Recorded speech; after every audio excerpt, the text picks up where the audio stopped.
Hello everyone, welcome back to my channel Venni Pandu Diaries. Please subscribe to our channel అండి. అలానే మీ friends and family కూడా share చేయండి. అక్కడ ఒక bell icon ఉంటే దాన్ని హిట్ చేశారంటే నేను వీడియో పెట్టగానే మీకు నోటిఫికేషన్ వచ్చేస్తుంది. సో ఇవాల్టి వ్లాగ్ ఏంటి అంటే డే 2 ఇన్ గోవా అన్నమాట. సో డే 2లో మేము ఎక్కడికి వెళ్తున్నాము ఏంటి అని చెప్పి చూపిస్తాను. I don't think so itinerary ఏం ఫిక్స్ చేశారని, ఎందుకంటే మేము మా ఫ్రెండ్స్తో వచ్చాం కదా. సో మాకు పెద్దగా తెలియదు ఎక్కడికి వెళ్ళాలని చెప్పి, ఇంకా ఎక్కడికి వెళ్ళాలో వాళ్ళే ప్లాన్ చేస్తారు. దాన్ని బట్టి మేము రెడీ అయ్యి వెళ్ళిపోతూ ఉంటాం అనమాట. సో ఇప్పుడైతే స్టార్ట్ అయిపోదాము. నేను శ్రవణ్ అయితే బైక్ తీసుకున్నాము, మాతో పాటు ఇంకొక బ్రదర్ వాళ్ళు కూడా బైక్ తీసుకున్నారు. కార్ ఎందుకులే ఇంత సఫకేటింగ్గా ఉంటుందని చెప్పేసి నేను బైకే తీసుకుందామని చెప్పాము. అంటే మేము ఎక్కువ మంది ఉన్నాంలేండి, కార్ సరిపోదు, అందుకే బైక్స్ తీసుకున్నాము. బట్ స్టిల్ బైక్లో తిరిగితే బాగుంటుంది కదా అని చెప్పి ఇంకా మేమైతే బైకే ప్రిఫర్ చేసాము. కానీ రిటర్న్లో మాత్రం నేను కారే ఎక్కాను. అసలు ఆ ఎండకి అసలు బట్టలు అంతా తడిచిపోయింది చెమటకి. అంత ఎండ ఉంది, అంత ఎండ కాదు కానీ హ్యూమిడిటీ ఎక్కువ ఉంది అక్కడ. అండ్ ఇప్పుడైతే మేము మా దగ్గర ఒక బీచ్ ఉందన్నమాట. మా రూమ్కి జస్ట్ ఒక 1 కిలోమీటర్ దూరంలో ఒక బీచ్ ఉంది, అక్కడికి వెళ్తున్నాము.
వాళ్ళు రెడీ అయ్యి ఇంకా వాళ్ళు వచ్చేటప్పటికి మనమైతే దగ్గరలో ఉన్న బీచ్ కవర్ చేద్దామని వచ్చాము మేము. ఇది కోకో బీచ్ అంట దీని పేరు. అసలు ఎంత డిఫరెంట్గా ఉందంటే శాండ్ ఇక్కడ, అండ్ సన్లైట్కి మెరుస్తుంది వాటర్లో ఆ శాండ్ అంతా కూడా. చాలా బాగుంది అసలు ఈ బీచ్ అయితే. అండ్ వేవ్స్ ఎక్కువ రావట్లేదు. నాకు వేవ్స్ అంటే చాలా భయము, అంటే వాటర్ అంటేనే భయము. ఆ వేవ్స్ ఎక్కువ వచ్చినప్పుడు ఇంకా భయం అనిపిస్తుంది కదా. బట్ ఇక్కడైతే చాలా చిన్న వేవ్స్ వస్తూ చాలా బాగుంది. అక్కడ కాసేపు స్పెండ్ చేశాక ఇంకా మేము అగోడా ఫోర్ట్కి అయితే స్టార్ట్ అయిపోయాము. ఇక్కడ అగోడా ఫోర్ట్ వచ్చేసి మాకు దగ్గరే అనమాట మా రూమ్కి. అండ్ మనకు టికెట్స్ తీసుకోవాలి. టికెట్స్ అయితే ఈచ్ పర్సన్కి 50 రూపీస్ అనుకుంటా. అది తీసుకొని ఇంకా మేమైతే స్టార్ట్ అయ్యాము. మనకు ఎంట్రన్స్లోనే టికెట్స్ ఉంటుంది, అడలు తీసుకొని ఇంకా ఎక్కడైనా క్యాష్ అడుగుతున్నారు ఎక్కువ, ఎక్కడ గూగుల్ పేలు అడగట్లేదు. అంటే యాక్సెప్ట్ చేయట్లేదు, క్యాషే యాక్సెప్ట్ చేస్తున్నారు. వెళ్ళినప్పుడు కొంచెం క్యాషే క్యారీ చేయండి, అదే బెస్ట్ నేను సజెస్ట్ చేస్తాను. అండ్ ఇప్పుడైతే మేము అగోడా ఫోర్ట్లోకి స్టార్ట్ అయిపోయాము. అండ్ మేము 10 మంది ఉన్నాం కాబట్టి ఒక్కొక్కరు ఒక్కో దిక్కు వెళ్తారు. ఇంకా అందరినీ ఒక దగ్గర గ్యాదర్ చేసి వెళ్ళడమే ఇప్పుడున్న టాస్క్ పాపము ఉన్న వాళ్ళకు. ఇంకా మేమైతే స్టార్ట్ అయిపోయాం.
కరెక్ట్ కరెక్ట్గా ఎండలో స్టార్ట్ అయ్యాము.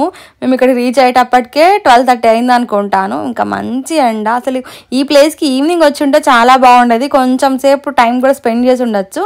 కాకపోతే ఏం చేస్తాం, మా వాళ్ళు ఫస్ట్ ఇక్కడికే తీసుకొచ్చారనమాట. ఎంత ఎండ కొడుతుందంటే లిటరలీ అంత ఎండ కొడుతుంది, ఫుల్ హ్యూమిడిటీ. అండ్ ఈ ఫోర్ట్ అంతా కూడా మనకు బాగుందనమాట చూడడానికి. బీచ్ వ్యూ అయితే నాకు చాలా నచ్చింది. ఇక్కడి నుంచి ఈ బీచ్ వ్యూ కోసమైనా వెళ్ళొచ్చు ఇక్కడికి. అండ్ ఇదైతే నాకు బాగా నచ్చింది ఈ ప్లేస్ కూడా. కాకపోతే ఈవినింగ్ అలా వచ్చి ఉంటే ఇంకొంచెం టైం స్పెండ్ చేసినది అనిపించింది. అండ్ ఇక్కడైతే మేము కొన్ని ఫోటోలు వీడియోలు అన్నీ క్యాప్చర్ చేసుకున్నాము. ఇంకా అందరం కపుల్స్ ఉన్నాం కాబట్టి కపుల్స్ కోసం కపుల్స్ ఫోటోషూట్స్ అవి ఇవి తీసుకున్నాము. ఇక్కడ నా కోసం శ్రవణ్ ఒక చిన్న వీడియో క్లిప్ తీస్తున్నాడు అనమాట. ఇంకా అది పక్కన వాళ్ళు నవ్విస్తుంటే ఇంక మాట్లాడుతూ జోకులు వేసుకుంటూ అలా వీడియోలు తీసుకుంటూ. కానీ ఈసారి ట్రిప్ అయితే ఎప్పుడు ఇద్దరమే వెళ్తాం కదా, బోర్ కొట్టేది. ఈసారి బోర్ అయితే కొట్టలేదు, మంచిగా ఫన్ చేసుకుంటూ అందరం మాట్లాడుకుంటూ వెళ్ళాము. అండ్ ఇక్కడ నుంచి నాకు కొన్ని వీడియో క్లిప్స్ శ్రవణ్ తీసాడు అనమాట, అవి కూడా యాడ్ చేశాను నేను.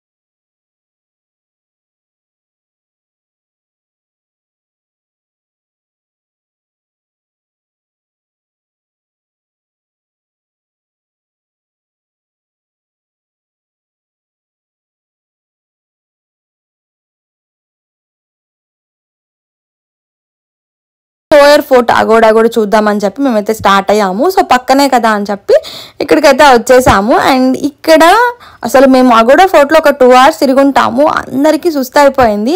మార్నింగ్ బ్రేక్ఫాస్ట్ మాత్రం బాగానే గట్టిగా తిన్నాం కాబట్టి లంచ్కి ఇంటికి వెళ్ళి కుక్ చేస్తున్నామని చెప్పేసి ఇక్కడ ఏం తినలేదు మేము. కాకపోతే ఈ లోయర్ అగోడా ఫోర్ట్ కూడా బాగుంది. అంటే ఇక్కడ కూడా మనకు వేవ్స్ అనేది చాలా చిన్నగా వస్తున్నాయి.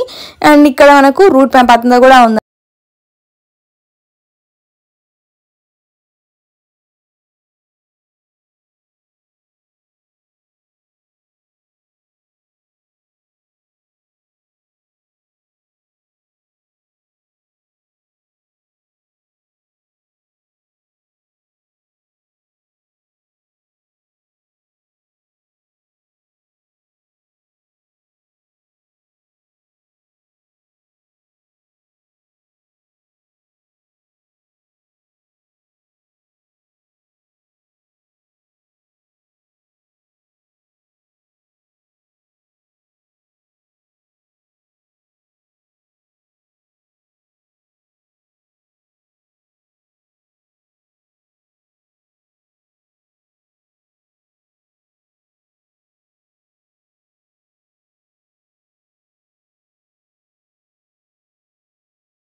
అయితే వచ్చేసాము. ఇది క్యాండలం బీచ్ అనమాట. ఇక్కడ మనకు ముందర రెస్టారెంట్స్ అన్నీ ఉంటాయి. లోపల ఎంటర్ అవగానే మనకు బీచ్ సెటప్, అంటే బీచ్ దగ్గర కూర్చొని మన తినడము, డ్రింక్స్ అలాంటివి తీసుకోవచ్చు. సో మా వాళ్ళు అందుకని చెప్పి ఇక్కడికి తీసుకొచ్చారు. ఈ ప్లేస్ కూడా బాగానే ఉంది. కాకపోతే మాత్రం వేవ్స్ అనేది భయంకరంగా వస్తుంది. మేము కూర్చున్న ప్లేస్ వరకు వచ్చాయి అసలు వాటర్ అయితే. కాకపోతే ఇక్కడ అదే అట్రాక్షన్ అని చెప్పాడు శ్రవణ్. అసలు ఎటు చూసినా మంచిగా కలర్ఫుల్గా రెస్టారెంట్స్ కనిపిస్తున్నాయి. ఫుడ్ అయితే నేను అంత ఎంజాయ్ చేయలేదు, ఎందుకంటే అసలు అన్నిట్లో ఎంతో స్వీట్నెస్ యాడ్ చేస్తారు. స్వీట్గా ఉంటుంది, కారంగా ఉంటుంది, అట్లా 2 రకాల టేస్ట్లు ఉన్నాయన్నమాట. అండ్ ఇక్కడ వేవ్స్ కూడా చాలా పెద్దగా వస్తున్నాయి. అండ్ మేమైతే ఒక రెస్టారెంట్ దగ్గర చూసి కూర్చున్నాం అనమాట. ఇంకా ఫుడ్ ఆర్డర్ చేసుకున్నాము. చికెన్ 65, చికెన్ మంచూరియా, అలాగే ఫ్రెంచ్ ఫ్రైస్. ఆ తర్వాత మేమైతే గోబీ తీసుకున్నాము, మేము వెజ్ కాబట్టి. అండ్ ఆనియన్ రింగ్స్ అయితే అసలు అది ఆనియన్ రింగ్సే కాదు, కాకపోతే మా వాళ్ళు డ్రింక్స్ అవి తీసుకున్నారు. కానీ బిల్ మాత్రం 6000 వరకు అయింది జస్ట్ 10 మెంబర్స్కి. అయితే వర్తనే చెప్తాను నేను, అంతమందికి 10,000 అయిందంటే. అండ్ ఇక్కడైతే మేము ఇంకా కొన్ని వీడియోలు ఫోటోలు అనేది తీసుకున్నాం అనమాట. ఇంకా ఎంటర్ అవ్వగానే మేమైతే కొన్ని ఫొటోస్, వీడియో క్లిప్స్ అవన్నీ తీసుకున్నాం అనమాట. ఆ తర్వాత మళ్ళీ ఎలాగో కూర్చుంటాం కదా వెళ్ళేసి అని చెప్పి.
వరకు ఇక్కడే కూర్చున్నాము. ఆ తర్వాత ఇక్కడి నుంచి టీటో స్ట్రీట్కి వెళ్తున్నాము. అదైతే ఫుల్ హ్యాపెనింగ్ ప్లేస్ అంట. శ్రవణ్ చెప్పాడు మన గోవాలోనే full happening place, food, pubs, ఇంకా వాట్ నాట్ ఎవ్రీథింగ్ ఇక్కడ దొరుకుతుందని చెప్పి శ్రవణ్ చెప్పాడు. ఇంకా ఐ థింక్ కార్లో ఫుల్ ఏసీ ఉంది. ఆ ఫాగ్ వల్ల సరిగా కనిపించట్లేదు బయట అంతా కూడా, అది నేను నోటీస్ చేయలేదు. అంటే అప్పటికే 12 అయిపోయింది, నిద్ర వస్తుంది. సో వీడియో క్యాప్చర్ చేయాలి కదా, మిస్ చేయకూడదని చెప్పి అలా క్యాప్చర్ చేశాను నేను. ఇదైతే ఫుల్ హ్యాపెనింగ్ ప్లేస్. నేను ఆ స్ట్రీట్ నుంచి వెళ్ళేటప్పుడు వీడియో తీయడం మర్చిపోయానా లేకపోతే ఏంటి నాకు అర్థం కాలేదు. కాకపోతే కొన్ని క్యాప్చర్ చేశాను. టీటో స్ట్రీట్ అనేది ఫుల్ హ్యాపెనింగ్ ప్లేస్ అని చెప్పి శ్రవణ్ చెప్పాడని చెప్పేసి. అండ్ జస్ట్ మేము కిందకు కూడా దిగలేదు, కార్లో నుంచి చూసుకుంటూ వెళ్ళిపోయాము. అంత దిగాల్సిన అవసరం లేదని చెప్పి శ్రవణ్ చెప్పాడు. ఇంకా సరే అని చెప్పి ఇంకా రూమ్కి అయితే వెళ్ళిపోయాము. సో వాళ్ళైతే నైట్ నిద్రపోలేదు, ఫుల్ ఎంజాయ్ చేశారు. మేమైతే మంచిగా పడుకున్నాం అనమాట. So this for the vlog. Thank you for watching. Please subscribe to our channel Venny Pandu diaries. అలానే మీ ఫ్రెండ్స్ అండ్ ఫ్యామిలీకి కూడా షేర్ చేయండి.